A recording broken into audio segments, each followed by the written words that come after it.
Hello and welcome to the Insights Overflow podcast, where we talk to customers, partners, and industry leaders about the lessons that they've learned in order to make an impact.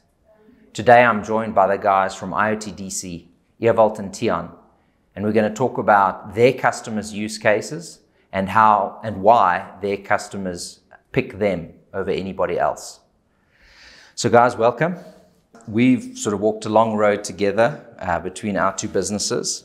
Maybe you could tell everybody, what IOTDC does and a little bit more about your business. Sure. Thank you. So, IOTDC has been around for about 6 years now, which in IoT terms is a lifetime. We've been very privileged to sort of enter the market at an interesting time. We started out as a hardware business, predominantly because myself and Tiaan comes from an IT distribution background. And we saw a gap in this space to say, well, why are these large corporates buying hardware through Alibaba? So we went overseas, we signed a few vendors, kissed a lot of frogs, married a few princesses, and we built what we believe is a high value hardware staple in our business. And then after about a year or two, as we started engaging with customers, we realized that because it's such a frontier industry, we are in a space where we can offer them more and sort of move into the integration space and move into the platforming space, and now moving into the sort of AI application on top of all of that. So, Tiaan, I'm not sure if you want to add. Yeah, I think you've covered it well. I think what we also, I think our business has evolved from, that call it almost box moving hardware distribution business to a fully enabled solutions business, where clients can come to IOTDC for the hardware they need to give them the data they require for the solutions or the use cases they're trying to deploy. And then having an enablement portion or visualization portion to make sense of that data. And I think that's where we've been seeing a lot of success over the last few years. So I think, the IoT market is one of those markets where to get into it, you can get a lot of DIYers. But, when you want like a true enterprise grade solution, you need to go to the guys that have actually done it before and know what they're doing. So if you, for instance, look at your customers or the market, what sort of mistakes are potential customers making when they're getting into the IoT space?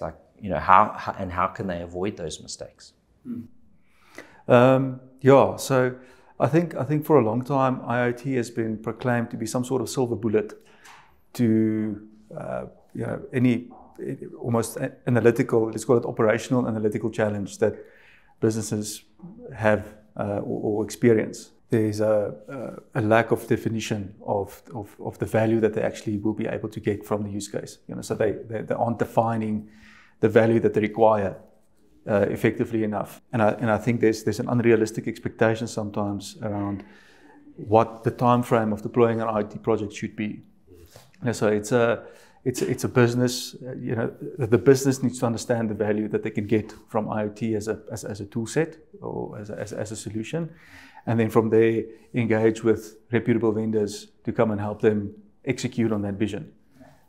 And maybe if you think about, say, the supply chain of devices, say you as a customer, you might be trying to solve a problem, whether it's monitoring your water levels in a reservoir or monitoring your temperature in a cold room or something like that.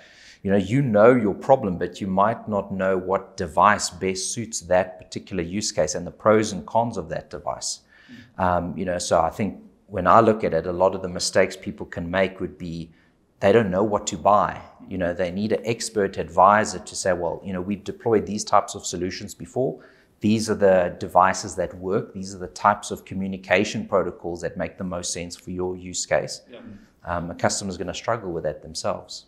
Sure. It's strange for us to see that with all the complexity that can go into a project, you stumble over sort of step one, and that takes a long time to gain confidence in the hardware that you bring into the project if you're doing it for the first time. We are protocol agnostic. We obviously sell the brands that we represent, but if we have to go find something new, we will, because it's not that difficult if you've got the right partners, the right device. There's a process behind bringing those products in. There needs to be warranties in place. There needs to be distribution contracts or reseller contracts, or someone needs to carry stock. You don't want to be the first person to bring in a product from, say, China or wherever. So for us, we take a lot of pride in, firstly offering that product suite, but secondly having confidence in it and engaging with our vendors on these projects. And I can imagine, say, having local support as well on those devices is a huge game changer for customers, because if they trying to procure their own devices or even try and manufacture or like put together their little Arduino devices, I mean, who do they go to when things break? So I think having that local support is a huge value add for customers. Yeah, and I'd also say that what is also important is when you put down an IoT device, you kind of control the data or the way that you're receiving the data. But more often than not, this device is connected to some sort of legacy asset that's already in the field. And I think that's also where a lot of customers might not really have that skill set yet, or they don't have that experience whether that be a generator or a crusher at a mine or whatever it might be. Our game is protocols. We understand the protocols that's involved in IoT, especially on the industrial side, and we can then help clients get data from those devices. Even if the hardware or the gateway they're using hasn't been bought from IOTDC, this is a service that we do offer. Okay. And it's still the Wild West out there. So you don't want, you need someone to shout at when it doesn't work. Yeah. And that person can't sit 11 hours on an airplane away. Sure. You need to be able to go to the offices, work out any problems you've got. And at the end of the day, someone needs to own that project with the customer. Mm. And I mean, if you look at, the market from an IoT point of view is immense in terms of like the value inside that market. Are you, like, when you look to the future, are you seeing the fact that this whole idea of the fourth industrial revolution and everybody digitally transforming and getting connected, are you sort of seeing that wave into digitization starting to come through in terms of more customers sort of inquiring about devices and how to integrate? And would you say that the market is at the point of being educated enough that they, for instance, understand their use case or know that IoT could even solve that problem for you? Are you sort of seeing that wave in the market at the moment? Yeah, I think IoT was a bit overhyped at one point. And I don't mean the concept. I mean everyone trying to jump on the bandwagon and saying, well, we can offer this now. And I think as everyone found out, ourselves included, it's a bit more complex than one realizes initially. So definitely there's a lot of customer knowledge coming through saying, well, we need to do this. AI is obviously top priority, but IoT ranks around second or third priority for at least OEM manufacturers. So I believe by 2026, more than half of OEM products that are produced will be connected. So it's becoming, it's not whether I want it or not. It's you have to have it. But I think where we are now is getting to a point where you've got a set solution, you understand the value that it brings, and try not to be everything for everybody. IoT is such a wide concept. It can be any sector, any vertical, whether it's hospitals, retail, mining, and you cannot be a specialist in all of those sectors. So understand what you know and understand what you don't know, and then focus in on what you're good at. Yeah, I'll just add to that I think from a customer's perspective, digitization is a key priority for most enterprises. But I think in the past, IoT was kind of like we mentioned before, overhyped or proclaimed to be some sort of silver bullet. But essentially, IoT is only a component of digitization. It's a tool set. It's a way to enable digitization. But it's actually the ecosystem or the combination of multiple different technologies that's going to help you digitize your business effectively. And as we see, I think one of the trends we're also seeing is that there's a convergence between the IT and operational technology infrastructure within companies. So IT versus OT. But it's IoT is becoming a critical part for real-time visibility, real-time data from that is then supplemented or complemented by existing business data. So I think that's playing a key role, and I think in the adoption of IoT, especially in the last 2 years, where there's a unique function, there's a focused area where IoT plays a key role, but it's not the be-all and end-all in terms of solving a specific problem. Yeah, so I mean, just to Tiaan's point, it is a component. So, when you think about IoT as a tool, as he mentioned, it's essentially just saying, well, I'm going to take physical data, I'm going to turn it into digital data, but now I need to do something with it. So if you want to jump on the AI train, which is very much real, it's not hype, maybe a little bit, you need accurate data. You need data management for the AI to be able to do its job. So IoT very much slots into that process. Yeah, and I mean, that's exactly what we're seeing in the market as well. Obviously AI is sort of like a hot topic. I think people are still finding their feet in terms of even use cases for AI, but I think people understand that in order to even get on that journey, they need to collect data. And, there's been this sort of concept of digital twin, and, the IoT devices is the first step to essentially creating that digital twin to make sure that you have an accurate digital representation of your analog world. Yeah. And then I think if I look at, for instance, say, let's call it the legacy SCADA market, right? So maybe let's not call it legacy, but say existing SCADA market. And to me, those two worlds seem to have they in a way exist in parallel. I would have thought that the SCADA market would have jumped on the IoT bandwagon sort of years ago as it's sort of emerging. Whereas, say, like the SCADA was already connected to sort of operational systems. You just basically needed to essentially cloudify the SCADA. So are you seeing, say, for instance, like sophisticated manufacturers deploying both, say, new age IoT devices as well as leveraging their existing BMS, SCADA type things? So how are businesses sort of mixing their legacy, let's call it data collection techniques, with sort of newer age data techniques? What have you seen? Yeah, I think there's definitely. So firstly, yes, I think they're deploying both types of technologies or multiple technologies. I think the SCADA system fulfills a specific role, just as where an IoT system will fulfill a specific role. So for, I think, critical controls, SCADA it's what they're good at. That's their core function. If you look at a production plant, you look at a mining environment, the SCADA system runs the plant. I think where the IoT system can complement or supplement where the SCADA system doesn't have visibility of. So I think specifically in terms of predictive maintenance applications where the SCADA system is controlling, but it's not necessarily getting all of the analytical information of the parts involved in producing. So if you look at a bearing, or you look at a conveyor belt scale, you look at some an industrial asset like that, the IoT system or the additional sensor that you put on is actually and where you're overlaying the IoT data on top of the SCADA information. So you understand what's happening with your production, but you're also understanding what's happening in terms of potential downtime because of the real-time data you're getting from your IoT sensor. So I think there's a both are important.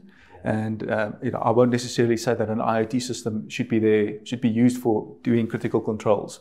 IoT system should be used for integrating multiple sources of data, so that you can have a single pane of glass view of what's happening between the different systems you're using. Let's say SCADA. Maybe you have a ticketing system that's involved with or that's responsible for creating maintenance-related tasks in your environment, or whatever your ERP or your IT systems, and the IoT system then is there to give you real-time view or real-time data on what's actually happening.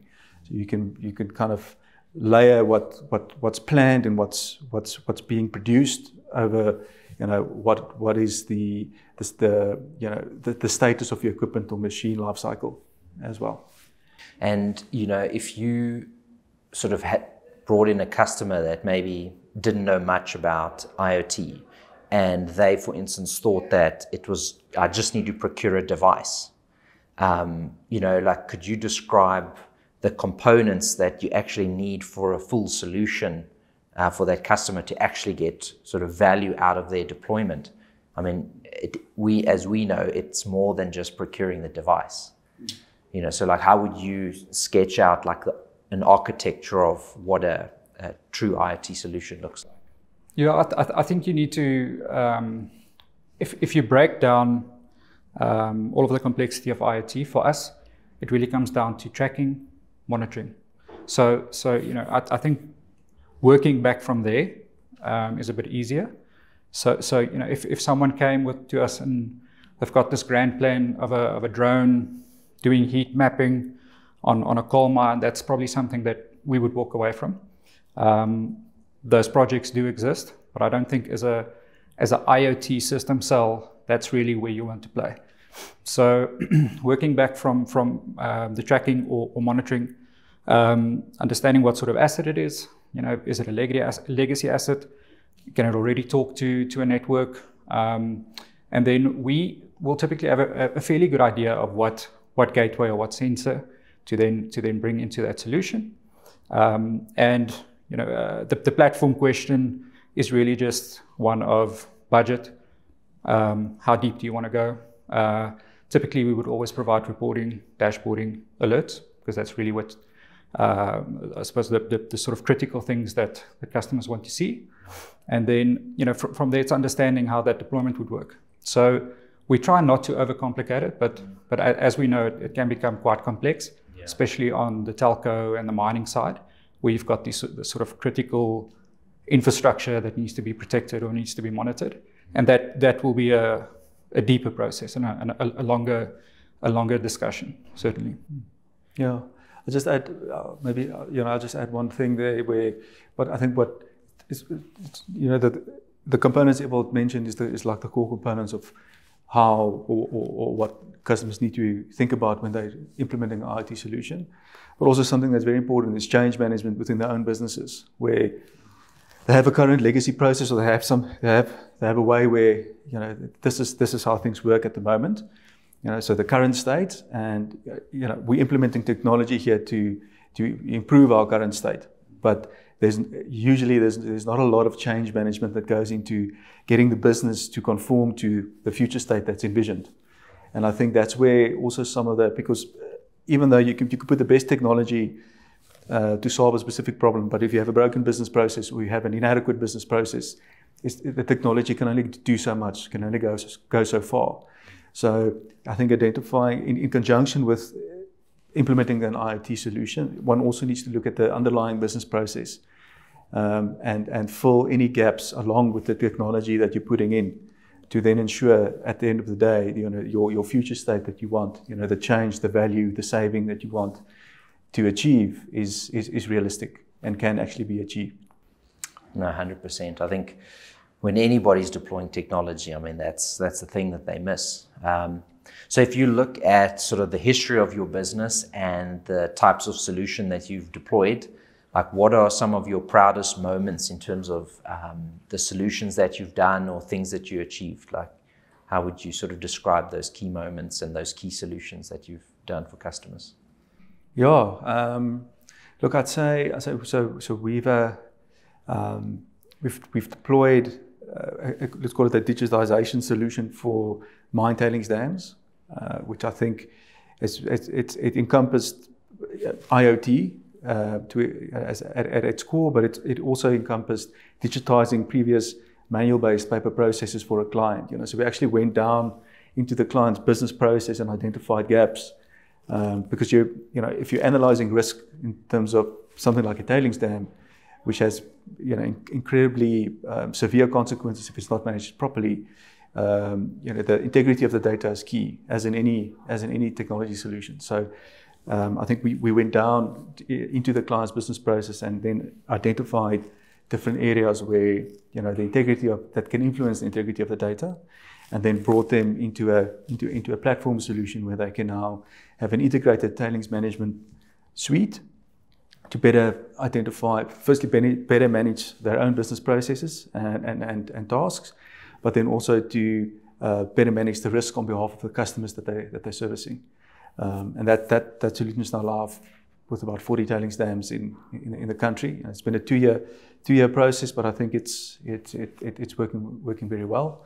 And then the other one I would say is that we've been really successful in terms of monitoring or doing condition monitoring for customers on industrial assets like generators and cold rooms. So where there's a monetary risk in terms of stock going bad, or things like diesel theft, where customers are maybe paying. So maybe there's two scenarios there where they're paying a contract to firstly service those generators, and secondly fill the generators up to a specific level.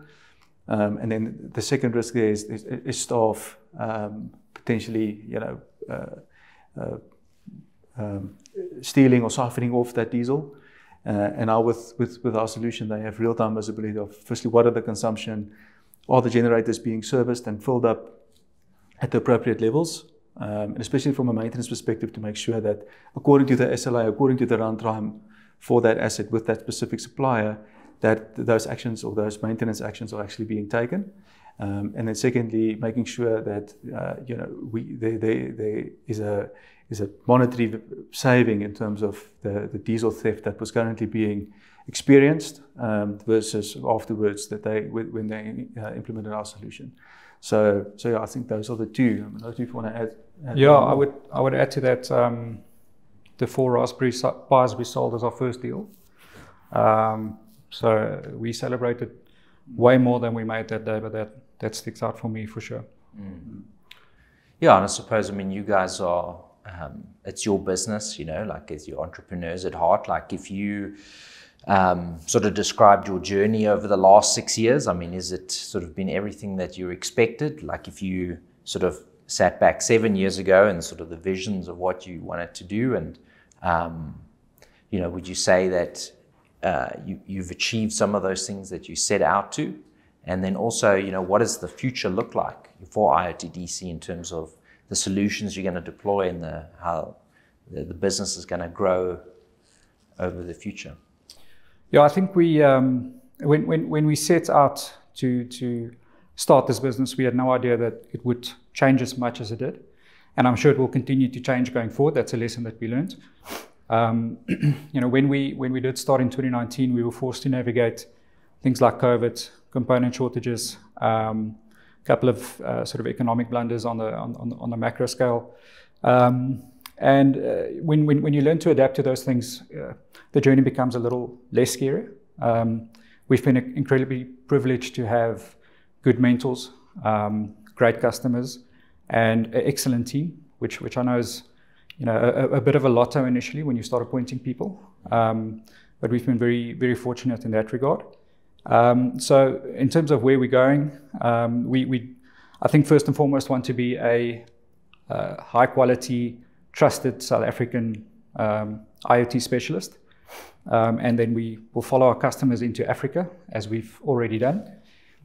We believe Africa is, in time it will be the last massive growth pocket, sort of post the China-India period, which isn't necessarily now, but we would very much like to be part of that journey. And then we'll always have feelers out for, we've worked with people in Italy, we've worked with people in Texas, even though that isn't our core focus. So yeah, just looking to be a good quality, multi-compounding South African growth story. Yeah.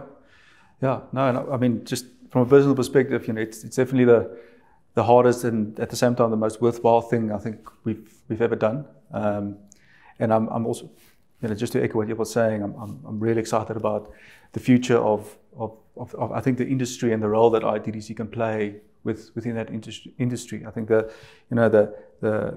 focus on AI is great, and there's a massive opportunity with utilizing AI. But AI needs the right quality of data to be effective. And I think we're playing a massive role, firstly, in getting customers to a point where they can trust what they're seeing. They know that this is their data. And then secondly, I think we will have a large role to play in the AI space with all of our customers. Yeah. It's a very exciting time to be in this space. Yeah. No, amazing. So thanks, guys, for coming through. I really enjoyed the chat. And you've been watching the Insights Overflow podcast with the guys from IOTDC. Thank you very much.